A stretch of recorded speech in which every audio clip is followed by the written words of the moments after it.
আসসালামু আলাইকুম। রাত পোহালেই সুপার এইটের প্রথম ম্যাচে বাংলাদেশের প্রতিপক্ষ অস্ট্রেলিয়া, মাইটি অস্ট্রেলিয়া। কিন্তু অস্ট্রেলিয়ার বিপক্ষে কি এগিয়ে টাইগাররা? আমি কিন্তু তাই মনে করছি।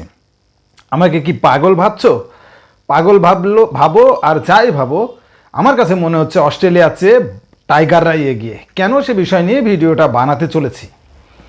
অস্ট্রেলিয়ার বিপক্ষে বাংলাদেশকে আমি এগিয়ে রাখছি একটা বড় কারণ, সেটা হলো কন্ডিশন। যে কন্ডিশনে ম্যাচ হবে সেটা অনেকটা বাংলাদেশের সিমিলার ক্রিজের মতো, এবং ওয়েস্ট ইন্ডিজের মাঠ কিন্তু বাংলাদেশের জন্য পয়া মাঠ।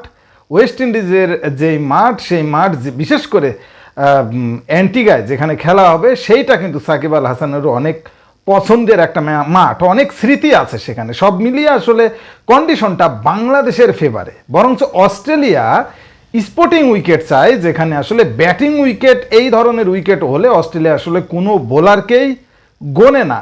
সেই দিক থেকে যেহেতু ক্রিজটা ওই ধরনের না, বোলাররা এখানে সুবিধা পাবে, এবং স্লো ক্রিজ, বিশেষ করে কাটার স্লোয়ার, আবার কিছু কিছু ক্ষেত্রে স্পিনও কিন্তু ভালো কার্যকর হবে।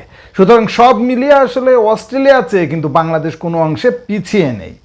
এখন একটা জিনিস দেখো, বাংলাদেশের তো আসলে সুপার এইটে ওঠারই কথা না, কারণ বিশ্বকাপের আগে আমরা আসলে আমেরিকার কাছে যেভাবে হেরেছি, তাতে করে বিশ্বকাপে বাংলাদেশ সুপার এইটে পৌঁছাবে এটা কেউই ভাবেনি।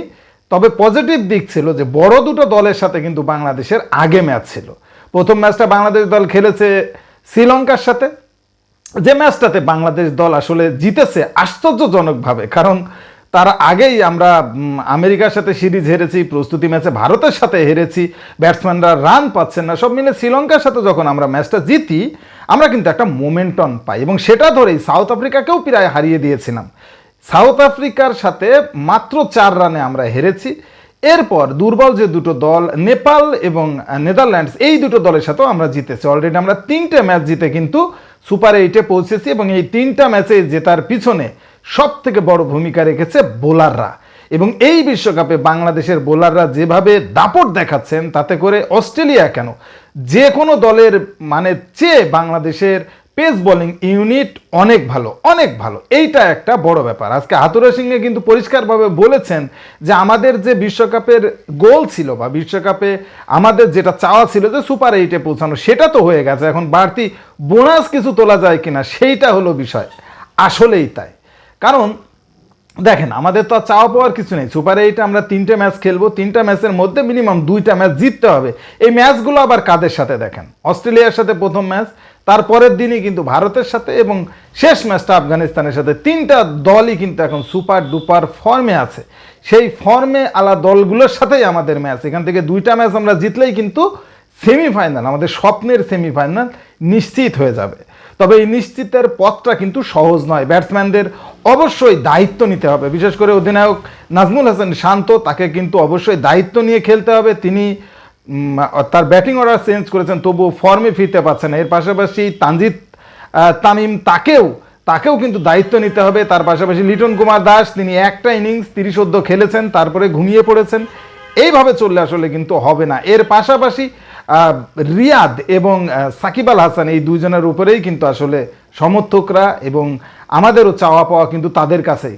প্রথমে যদি ব্যাটসম্যান একটু ভিত্তি এনে দিতে পারেন, শেষের দিকে কিন্তু পাওয়ার প্লে হিটিংটা তারা আসলে করতে পারবে। তবে অস্ট্রেলিয়ার যেসব bowler, Starc, Hazlewood, Pat Cummins, এই সব বোলারদের পেস ঠেকাতে পারবে কিনা এখন বাংলাদেশের ব্যাটসম্যানরা, সেইটা কিন্তু একটা দেখার বিষয়। দেখেন, অস্ট্রেলিয়ার সাথে যদি বাংলাদেশ দল আগে ব্যাটিং করে, অন্তত পক্ষে 150-60 রানের পুঁজি যদি বাংলাদেশের ব্যাটসম্যানরা দিতে পারে, সেইটা কিন্তু বিট দিতে পারবে বাংলাদেশের বোলাররা।